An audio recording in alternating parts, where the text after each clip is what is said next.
Mesdames, Messieurs, bonjour et bienvenue à cette autre livraison des faits divers et des faits de société sur Spectrum Télévision. Il est exactement 12h30, c'est la même heure à Ndongé, dans l'arrondissement de Kansamba, département du Mungo. Nous sommes bien sûr dans la région du littoral. Opération de braquage dans la capitale politique du Cameroun. Des enfants sans cœur, lourdement armés, ont réussi à tenir en respect leurs victimes. Les précisions selon ce reportage de Mireille Sabdier. Le 6 août 2020, aux environs de 12 heures, des individus cagoulés font irruption dans la boutique de M. Abdoulaye au marché central de Yaoundé. Ils tiennent en respect et maîtrisent les occupants sous la menace des pistolets automatiques, machettes et couteaux et emportent avec eux la rondelette somme de 41 millions de francs CFA. À la suite de ce braquage, le délégué général à la Sûreté nationale instruit le directeur de la police judiciaire, le commissaire divisionnaire Dili Jacques, de mener des investigations nécessaires en vue d'identifier et d'interpeller les auteurs et les complices du dit braquage. La recherche entreprise immédiatement par le service des interventions et des recherches de la direction sous la conduite et la supervision du commissaire divisionnaire Baba Guida Hamadou, assisté de certains de ses collaborateurs, permet de mettre la main sur ces hors-la-loi, 8 au total. Au cours de leurs auditions, les suspects passent aux aveux complets et fournissent des renseignements et informations utiles. De même, les perquisitions et visites domiciliaires effectuées dans les différents domiciles des auteurs et co-auteurs dans les villes de Yaoundé et Douala permettent de découvrir et de saisir un certain nombre de matériel. 8 pistolets automatiques et un fusil d'assaut. Donc, un pistolet automatique Beretta, 2 caniques 55, un pistolet automatique bébé Beretta, un pistolet automatique MAP, 2 Falcon, un revolver, un MAS LP K5. Aussi, 16 chargeurs. 128 munitions 9 mm, 8 munitions 7,65 mm, 15 munitions 9 mm, 5 poignards, 2 machettes, 6 rubans adhésifs, avec une quarantaine de pistes Nextel, MTN et Orange. Pour l'heure, l'on s'apprête à mettre les différents suspects à la disposition de la justice pour qu'ils répondent de leurs actes. 2 morts sur le champ et plusieurs victimes transportées urgemment dans un centre de santé. Nous sommes dans l'arrondissement de Douala 5e, lieu dit Makepe Moussoke Petit Vouri. Il faut noter que ce drame est intervenu à la suite de ce que les populations de cette partie du Cameroun ont qualifié d'intoxication alimentaire. Suivons à ce propos la réaction d'un riverain qui essaie de relater les faits au micro de l'autre info. En effet, depuis dimanche, ce dimanche, nous avons fait les investissements au quartier. Et après, on est allé prendre le pot comme d'habitude. Certains ont pris le pot ici, d'autres ont continué. Bon, j'ai un ami avec qui je marche, un des membres de notre association même. Il a demandé qu'il va manger au lieu d'aller boire. Il est allé manger. Jusqu'à hier, je l'ai appelé, il m'a dit que non. Depuis lundi, il a tellement la diarrhée qu'il ne comprend pas. Il ne sait pas qu'est-ce qui est arrivé pour qu'il ait cette diarrhée. Et ce matin, on m'appelle, c'est l'agent communautaire de santé là, qui m'appelle, me dit que tu as appris ce qui se passe dans ton bloc. Je dis non, je ne suis pas au courant. Il me dit, il a appris qu'il y a l'intoxication alimentaire. Je dis bon, descendons voir. On est donc descendu. Arrivé ici, nous avons donc appris qu'il y a eu 2 décès. Les 2 décès, l'autre est décédé hier matin et l'autre hier dans la soirée. Et on nous dit que tous ceux qui ont mangé sont hospitalisés. Ils ont mangé quoi exactement? D'autres parlent de taro. Je ne peux pas dire que c'est de taro ou pas parce que je ne sais pas ce qu'ils ont mangé là-bas. En réalité, je n'étais pas là où quand ils sont allés manger. Toutes les personnes infectées ou bien mortes ont mangé le taro? On mangeait au même endroit. Même pendant que nous, on demande, on fait les renseignements, on est en train de nous dire que les membres de la famille de la personne qui a préparé, eux aussi sont hospitalisés. Ils sont nombre de combien ceux qui sont malades d'après votre information? En tout cas, vraiment environ ceux qui sont hospitalisés à l'heure actuelle. Là. Ici, il y a 2, là-bas 1, à Dedo, une personne. Et les autres, parce qu'on nous dit qu'il y a beaucoup qui sont à l'hôpital, moi je ne connais pas. Il y a même ceux qui sont venus de kilomètre 14 pour venir ici. Ils étaient de passage, ils ont mangé, qui sont aussi hospitalisés. Je ne sais pas, je ne peux vraiment pas dire exactement combien de personnes sont à l'hôpital. Jusqu'à présent, il s'agit d'une intoxication. Avez-vous prévenu les services compétents? Oui, ils sont même là. Ils sont là. Le service de santé voilà, le service de santé, ils étaient là. Même quand vous venez là, c'est avec eux qu'on était en train de faire le tour pour savoir exactement ce qui s'est passé. Dans la même veine, je vous invite à suivre la réaction de la nièce du disparu. Elle s'exprime elle aussi au micro de l'autre info. Actuellement, je ne peux que donner le rapport donné par l'hôpital parce que cette histoire de tarot, moi je ne suis pas dépendant pour en dire ce que je sais. Moi je ne peux que donner le rapport. Vous étiez ici avec lui le jour qu'il est sorti? Non, pas du tout. Qui était ici avec lui? Moi j'ai appris. Les enfants même ils se sont tous dispersés. Arrivé à l'hôpital de district de Bonamou-Sadi, ils ont donné le rapport détaillé en disant que c'est le choléra. Ils ont donc saisi le corps en disant ceci, qu'on ne peut pas avoir possession du corps. Ils ont dit, on a accepté, ils ont même désinfecté le garde malade, ils n'ont pas désinfecté le garde malade. Même venir désinfecter la maison non plus, ils n'ont pas désinfecté la maison. Ils ont saisi le corps. Et ce sont eux-mêmes qui transportent le corps à la morgue de Dedo, en disant qu'ils vont enterrer par eux-mêmes, que le corps, nous on ne doit pas avoir possession du corps jusqu'à l'heure actuelle. Nous on n'a pas encore le corps et on ne connaît pas, on ne sait pas ce qu'on peut dire de la suite, on ne connaît pas. On vous l'a dit, nous sommes à Makepé-Moussok-Pétiouvori dans le 5e arrondissement de la ville de Douala. Il faut noter que lorsque ce drame est survenu, les populations ont immédiatement fait appel à un agent communautaire. Voici sa réaction. J'ai été interpellé dans le cadre de mon travail par la chefferie de Pétiouvori qui me signalait des cas d'intoxication alimentaire. Et saisi, j'ai tout de suite appelé le chef de bloc parce qu'on m'a situé là où c'était pour qu'on descende ensemble. Et les mesures que j'ai prises à mon niveau, j'ai interpellé le district de santé de Dedo qui a envoyé déjà quelqu'un qui est venu pour faire les investigations et est reparti pour le rapport de circonstances. Qui était le disparu? Un révérend répond à cette interrogation au micro de l'autre info. Moi, je suis le bensineur qui délivre le camion que vous voyez là à sa femme. Elle fait pour vendre. Donc ce monsieur, depuis des temps, ça fait au moins 5 ans qu'on est ensemble. C'était un monsieur très généreux, accueillant, pas nuisible. Et chez elle ici, presque tous les enfants de ce quartier passent tout leur temps que chez lui. Tous les enfants de ce quartier passent la journée que chez lui. Donc c'était un papa accueillant, même sa femme. Donc tout c'était accueillant.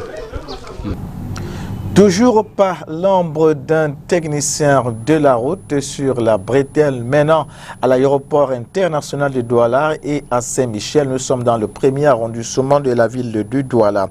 La buse métallique qui s'est effondrée le 21 août 2020 n'a toujours pas été réhabilitée et du coup, un gros danger guette les usagers de la route. Sur cet état des choses, écoutons la réaction de quelques automobilistes et autres usagers de la route au micro de l'autre info. Beaucoup.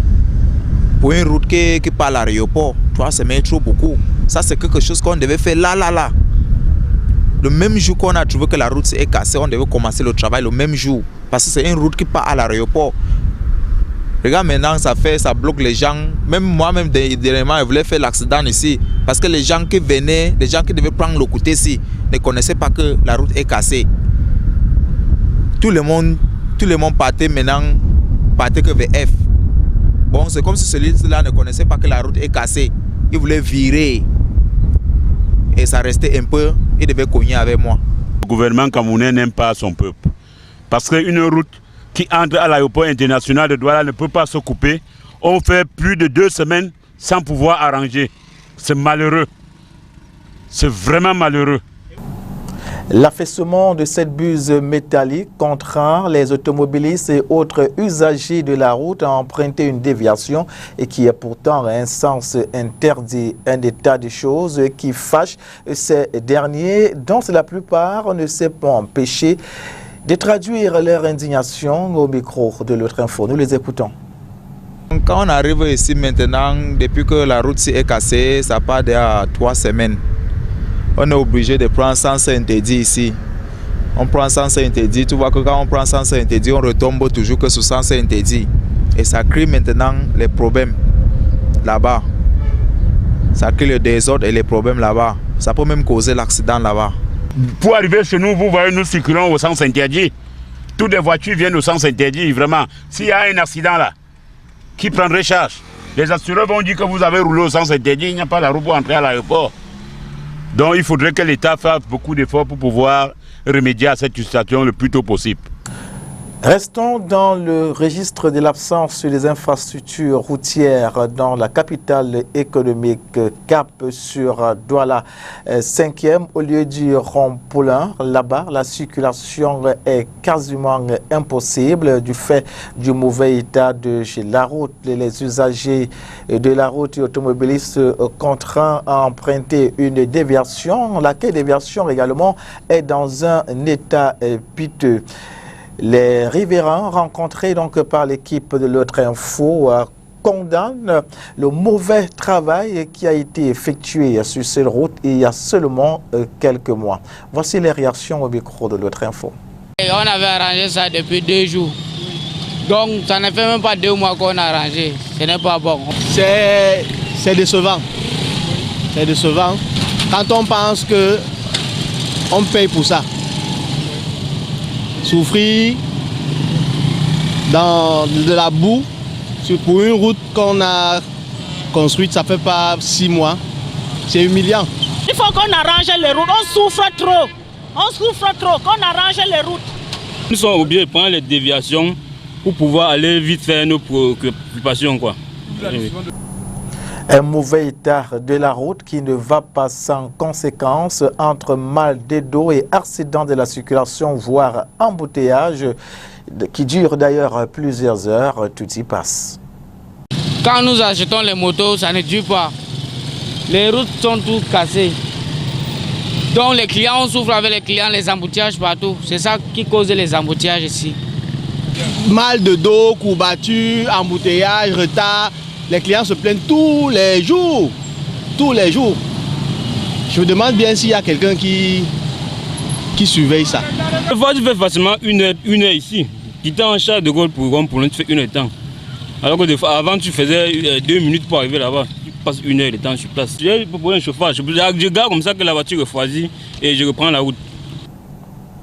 S'il est un ennemi commun à tous, à ce jour, c'est dame pluie. De nombreux dégâts observés depuis quelques temps. On a encore souvenance de ces inondations folles du 21 août 2020. Petite pluie, inondation, le cas de sable dans le 5e arrondissement de la ville de Douala parle de lui-même. On va rappeler que ces populations ont du mal à vaquer à leurs occupations alors que le cauchemar du 21 août 2020 continue de les hanter. Est venu s'ajouter une autre horreur à la suite des récentes pluies.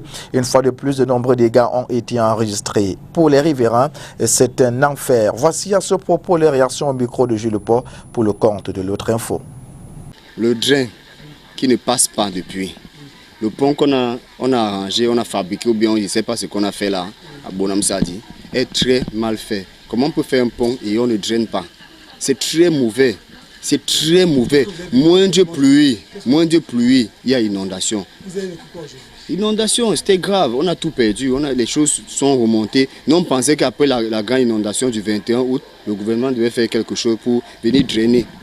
On ne draine pas. On ne draine pas. Si on creuse à 6 mètres de profondeur, comment l'eau va sortir. Et on a drainé, on a fait venir l'eau de Misoké. Ils ont drainé tout l'eau vers sable. Tout ça se déverse à sable. On va faire comment? On ne peut pas s'en sortir comme ça. On ne sait pas. On a entendu seulement les gouttes de pluie qui tombaient sur le toit. Je suis sorti à maintes reprises pour voir l'état de comment ça se passe. Mais j'ai vu que l'eau est en train de monter. J'étais obligé d'alerter toute la famille. Et il y a les voisins qui ont sonné avec la voiture pour que tous les gens se réveillent. Parce que l'inondation ne se prenne pas comme la dernière fois. Et qu'est-ce que vous avez fait jusqu'à ce matin? L'eau est partie vers quelle heure? L'eau est partie vers les 11h là. Nous étions tous en route là-bas. Nous étions tous en route avec Castella, on s'assoit ce jour. Regarde tout ça. Tu vois comment les matériaux sont jusqu'à vers le plafond. Voilà un sac de riz qu'on a accroché là-bas. Tu vois? Tout ça là. Ça même, je viens de faire descendre ça parce que j'ai cherché mon sac que je pars à l'église avec. Comme ça. Toute ma documentation est perdue. J'ai plus rien. Plus de livres, rien. La pluie a commencé aux environs de 3h45 et on a constaté que la marée avait déjà pris l'ampleur. Bon, certains expliquent qu'il y avait eu la marée haute et au fur et à mesure qu'il pleuvait, l'eau ne faisait que s'augmenter. On a d'autres gens qui ont été déjà sinistrés parce que les matelas ont été mouillés. Il y a des gens où l'eau a atteint déjà les 1 mètre et 1,50 m, quelque chose comme ça. Et à l'heure où on se trouve là, bon, on a constaté juste que la marée... Vous avez les inondations pour la 40e fois? Oui, ça c'est la deuxième fois, hein, la deuxième fois la plus haute. Donc quand on compte d'inondation, quand on parle d'inondation, il y a eu des petites fois où on ne tient pas beaucoup compte, mais les gens qui sont un peu plus proches du drain sont toujours touchés. Mais cette fois-ci, elle a été presque la moitié de ce qui s'est passé la fois dernière. C'est le même son de cloche du côté de Kumbar, dans la région du sud-ouest du Cameroun. Les récentes pluies perturbent le quotidien de ses habitants qui aujourd'hui disent ne plus savoir à quel sens se vouer. Suivons plutôt ce reportage de Catherine Koné pour mieux comprendre. Inhabitants of Cassava Farm, Malabo Quarter and Cameroon Street in Kumba, chief town of Member Division Southwest region, woke up early morning with the entire neighborhood flooded after a heavy downpour. Well, this is the 4th year staying in this area. So we used to experience this havoc, but not as so grievous as it is now. When rain used to fall, there will be flood, but not too much like this. But since people have been throwing dirt inside the water here, the place is no more deep.